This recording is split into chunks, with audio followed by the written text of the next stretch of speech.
10 సంవత్సరాలు కాంగ్రెస్ పార్టీలో మంత్రిగా చేసి కాంగ్రెస్ పార్టీ బీఫామ్ పైన గెలిచి వెన్నుపోటు పొడిచి బీఆర్ఎస్లో చేరి మంత్రి అయిన సబితారెడ్డి కాంగ్రెస్ పార్టీ పైన ముఖ్యమంత్రి రేవంత్ రెడ్డి పైన బీఆర్ఎస్ పార్టీ నాయకులు సబితా ఇంద్రారెడ్డి చేసిన వ్యాఖ్యలకు నిరసనగా బడంగ్పేట్ చౌరస్తాలో సబితారెడ్డి దిష్టిబొమ్మ దగ్ధం చేసిన కాంగ్రెస్ పార్టీ నేతలు. ఈ సందర్భంగా కాంగ్రెస్ శ్రేణులు మాట్లాడుతూ సొంత లాభం కోసమే సబితా ఇంద్రారెడ్డి పార్టీలు మారుతున్నారు తప్ప ఈ ప్రాంతాన్ని అభివృద్ధి చేయడంలో ఆమెకు ఎలాంటి అవగాహన లేదన్నారు. ఎమ్మెల్యేగా ఉండి నియోజకవర్గాన్ని ఏం అభివృద్ధి చేయాలి, నిధులు ఎలా తీసుకురావాలి అనే ఆలోచన లేకుండా ముసలి కన్నీరు కారుస్తూ సభలో చర్చలను తప్పుద్రోవ పట్టిస్తోందని మండిపడ్డారు. రాజకీయ భిక్ష పెట్టిన పార్టీని ముఖ్యమంత్రి పైన విమర్శలు చేస్తుందంటే అన్నం పెట్టిన తల్లికి సున్నం పెట్టే విధంగా సబితా ఇంద్రారెడ్డి ప్రవర్తిస్తుందన్నారు. కాంగ్రెస్ పార్టీని బద్నాం చేస్తూ ముఖ్యమంత్రి రేవంత్ రెడ్డిని కించపరిచిన ఎమ్మెల్యే సబితా ఇంద్రారెడ్డి వెంటనే క్షమాపణ చెప్పాలని డిమాండ్ చేశారు. ఈ కార్యక్రమంలో మేయర్ చిగురింత పార్జాత నరసింహారెడ్డి, కార్పొరేషన్ అధ్యక్షుడు బోయపల్లి గోవర్ధన్ రెడ్డి, కార్పొరేటర్లు, నాయకులు, కార్యకర్తలు తదితరులు పాల్గొన్నారు.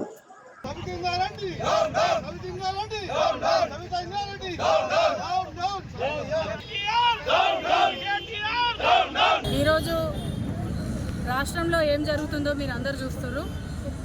అసెంబ్లీ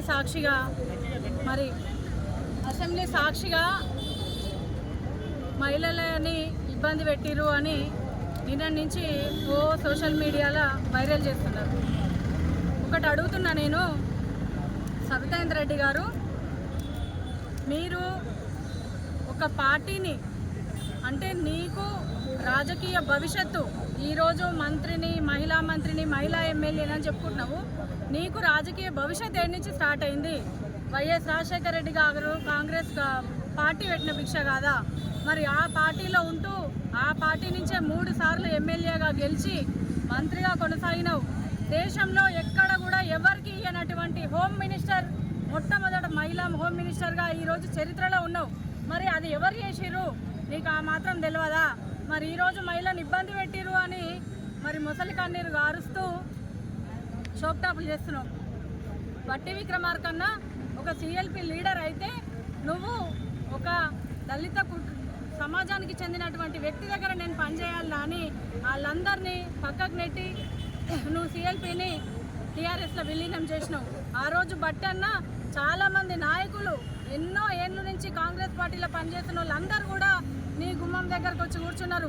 అమ్మ, నువ్వు పార్టీ మారుతావని సంకేతాలు వస్తున్నాయి, మారకండి, ఒక్క 5 సంవత్సరాలు ఓపిక పట్టండి, మీకు మంచి ఫ్యూచర్ ఉంటుందని ఎంత రిక్వెస్ట్ చేసినా వాళ్ళని కాదని ఈరోజు సిఎల్పిని మొత్తం అసెంబ్లీలో అపోజిషనే లేకుండా చేసినావు. దాంతోపాటు మరి రేవంత్ అని ఏమన్నాడు నిన్న అసెంబ్లీలో? మా అక్క చెప్పింది, పార్టీలోకి తీసుకొచ్చింది, నన్ను ఎంపీగా నిలబడమన్నది అని చెప్పి. కానీ నిలబడ్డాక ఈరోజు పార్టీ నీకు ఎంపీ టికెట్ తీసుకో, నువ్వు నిలబడు, నేను నీకు ఎంత ఉండి గెలిపిస్తా అని చెప్పినావు. కానీ టికెట్ ఇవ్వగానే నీకేమనిపించింది? ఆయనకు టికెట్ ఇస్తే ఆయనను గెలిపియాలనా, నేను ఆయనను పెద్ద చేయాలనా అని మోసం చేసి పార్టీల నుంచి వెళ్ళిపోయావు. చెప్పకుండానే తెల్లారే టీఆర్ఎస్లో జాయిన్ అయినావు. రేవంత్ అని ఏమన్నాడు ఆ మాటకి? అంటే వీళ్ళని నమ్ముకొని నేను టికెట్ తీసుకొచ్చుకుంటే ఆ టికెట్ తీసుకున్న మరుక్షణమే పార్టీ మారిరు, మరి వాళ్ళు నన్ను మోసం చేసిరని ఆ రోజు రేవంత్ అన్న మల్కాజ్గిరిలో నాడు ఈ రోడ్డు మీద నిలబడి ఏడ్చిండు. ఆ రోజు గుర్తుకు రాలేదా? మోసం చేసింది గుర్తుకు రాలేదా? ఆ రోజు రేవంత్ అన్న టికెట్ వస్తే గెలిపిస్తావు, నువ్వు ఎంబడి ఉండి పార్టీలో తీసుకొచ్చినావు అని చెప్పేసి నమ్మకంగా ఉంటే నాడు ఈ రోడ్డు మీద వదిలేసిపోయినావు కాబట్టి మోసం చేస్తానని చెప్పి నేను ఒకటే అడుగుతున్నా. మంత్రి సీతక్క ఉంది అంటే మీరొకరే మహిళలా? సీతక్క మహిళ కాదా? బట్టి విక్రమార్కన్న ఎంత కూలంకుషంగా చెప్పిండు, అమ్మ నువ్వు ఉన్నావని నమ్మి మేమందరం మీ ఇంటికి వస్తే నువ్వు మమ్మల్ని కాదని అందరినీ తీసుకొని పోయినావు ఎమ్మెల్యేలని, ఒక్క మాట కూడా వినిపించుకోలేదు, మళ్ళీ ఎందుకు సీఎం మీద మాట్లాడుతున్నావు అని అన్నాడు. ఆ మాటకి ఏం తప్పు ఉంది? ఆ మాటకి ఎవరైనా బాధపడ్డప్పుడు ఆ బాధ అనుభవించిన వాళ్ళకే తెలుస్తుంది, అందరికీ తెలియదు. ఈరోజు నీకెంత బాధ అయిందో 4 ఏళ్ల కింద 5 ఏళ్ల కింద వాళ్ళకు కూడా అంతే బాధ అయింది కాబట్టి ఈరోజు ఈ మాట అన్నారు. మంత్రి సీతక్క కూడా మహిళనే కదా, మరి సీతక్కని ఒక ఎమ్మెల్యే పట్టుకొని నువ్వు నాలెడ్జ్ లేదు నీకు అని అంటాడు. నువ్వు ఒకదాన్ని మహిళ అన్నట్టు మహిళని అన్యాయం చేసి అంటున్నావు. మరి గిరిజన మహిళ సీతక్క కూడా మహిళనే కదా, మరి సీతక్కనంటే తప్పు అనిపించలేదా? ఎక్కడ పార్టీ ఉంటే అక్కడ పోయి, ఏ పార్టీ అధికారంలోకి ఉంటే ఆ పార్టీ అధికారంలోకి పోయి మంత్రులు కావడమే మీకు ఒక లక్ష్యం. అంతేగాని ఈరోజు దళిత నాయకులు, మహిళలు ఎవరు అసెంబ్లీలో కూర్చున్నా మీరు ఓర్వరు. రేవంత్ రెడ్డి అన్న మా అక్క అని సంబోధించిండు.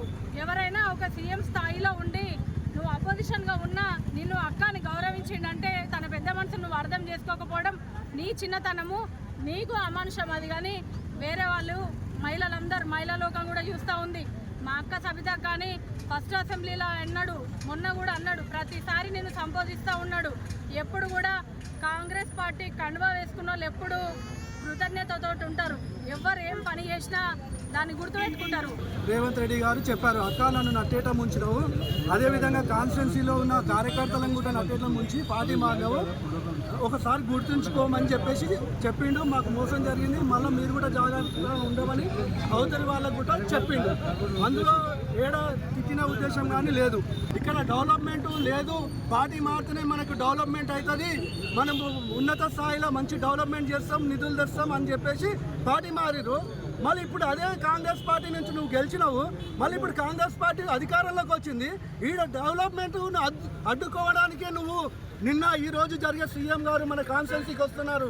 అందు గురించి తప్పు దోవ పట్టడానికి, మన మహేశ్వరాన్ని ఆగం చేయడానికి సబితా ఇంద్రారెడ్డి గారు పన్నాగం పొందారు. ఇది నువ్వు డెవలప్మెంట్ కావాలంటే ఇలా అఫీషియల్గా నువ్వు ప్రోగ్రామ్కి వచ్చి నువ్వేమైనా అడగాలి.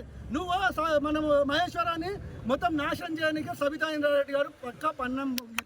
ఇది వాస్తవం. ఎందుకంటే గతంలో మనకు బడ్జెట్లో డబ్బులు రావన్నారు, మళ్ళీ ఇప్పుడు మీరు అడ్డుకుంటుంది ఏంటి? ఇలా సీఎం రేవంత్ రెడ్డి గారిని మన మహేశ్వరంలో అడ్డుకోవడానికే, డెవలప్మెంట్ అడ్డుకోవడానికే సబితా ఇంద్రారెడ్డి గారు టీఆర్ఎస్ నాయకులు పన్నాగం పొందుతున్నారు. సబితా ఇంద్రారెడ్డి గారిని నా కాన్స్టిట్యున్సీకి వచ్చి ఊకే నన్నే మళ్ళీ కష్టపడ్డ కార్యకర్తలకు నువ్వు ఎంత అన్యాయం చేసిపోయినావు అమ్మా. మేమెంత నష్టపోయినాము నీ గురించి కష్టం చేసి, నీ గురించి జెండాలు మోసి ఇదే దిష్టి బొమ్మలు ఇట్లా కాస్తామని కూడా అనుకోలే. అంతకుముందు వ్యతిరేకంగా కాల్చినాం, కానీ ఈరోజు మాకు కూడా ఎంత బాధ ఉందో ఇప్పుడు ఒకసారి ఆలోచించుకొని సబితా ఇంద్రారెడ్డి గారు ఆ వెనకాల ఉన్న మహిళలకు ఎవరికి కూడా అది ఆ వెనక ఉన్న వాళ్ళు ఎవరు కూడా అనలేదు. కానీ సబితా ఇంద్రారెడ్డి ఎందుకు రోషానికి వచ్చింది అనేది మేము ఈ సందర్భంగా అడుగుతున్నాం. అంటే నువ్వు చేసిన తప్పు కాబట్టి దొంగ ఎవరంటే భుజాలు తడుపుకున్నట్టు నీవు నిన్న కావాలని ఈ యొక్క అసెంబ్లీలో రచ్చరచ్చ చేసింది. కాంగ్రెస్ పార్టీలో నువ్వు ఉన్నప్పుడు ఈ రోజున నీ దగ్గర ఉన్న కార్యకర్తలు ఎవరైతే మేము సబితా ఇంద్రారెడ్డి అభిమానులము, ఆమెకు చాలా మద్దతు ఇస్తామని అంటున్నారో ఆ యొక్క కార్యకర్తలకు నేను ఒకటే చెప్తున్నా, మీకంటే కూడా 10 రెట్లు ఎక్కువ పని చేసినాం మేము సబితా ఇంద్రారెడ్డి గారికి.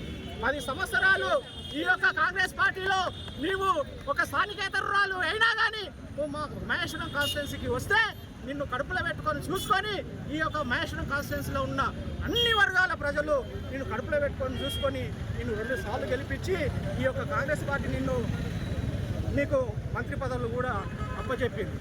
అలాంటి అభిమానులను మమ్మల్ని మేము కూడా నిన్ను మా అమ్మ అమ్మ అమ్మ మేము ఇంట్లో మా అమ్మను కూడా అమ్మ అనకపోతుంటుంది. ఆమెను అమ్మ అమ్మ అమ్మ అని తిరిగితే మమ్మల్ని నడి రోడ్డు మీద వేసేసి నువ్వు పార్టీని మారి నువ్వు పోయిన సంగతి ఈ యొక్క సమాజానికి తెలియదా? ఈ రోజున నువ్వు ఏదో ఆడపిల్లలు నా ఒక మహిళని చూడకుండా నన్ను అంటున్నారు అని నువ్వు కన్నీరు గారిస్తే ఎవ్వరు కూడా ఈడ బాధపడేటోళ్ళు లేరు.